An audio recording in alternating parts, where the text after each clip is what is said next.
Namaku Dewi Ayu. Aku pernah mati karena wabah dan kupikir itu akhir segalanya.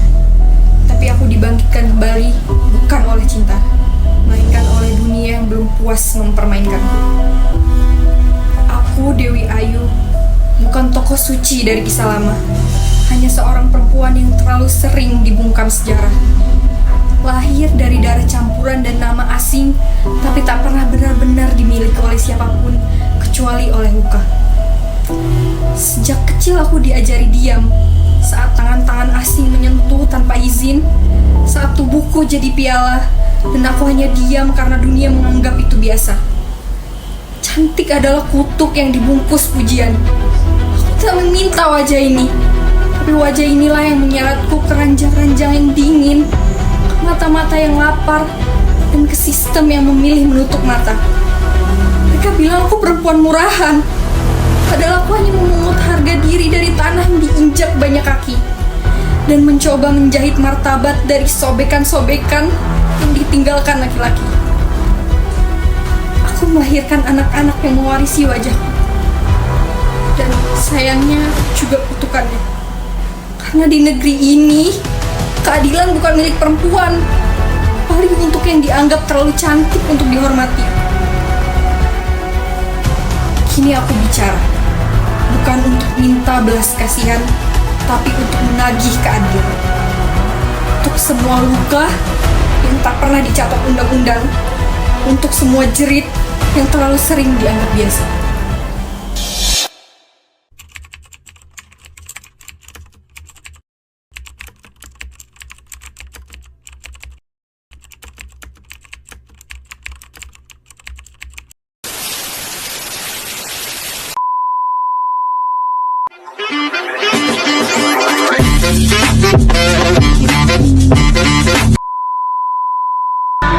Wah, keren banget sih tadi monolognya. Kerasa banget gitu kan, kayak serem tapi dalam. Iya, itu tuh kayak bukan cerita fiksi ya. Itu tuh kayak teriakan banyak perempuan yang gak pernah didengar. Makanya novel Cantik Itu Luka tuh nggak bisa dibaca santai. Ada lapisan trauma kolektif, seksisme, dan sejarah gelap yang saling tindih.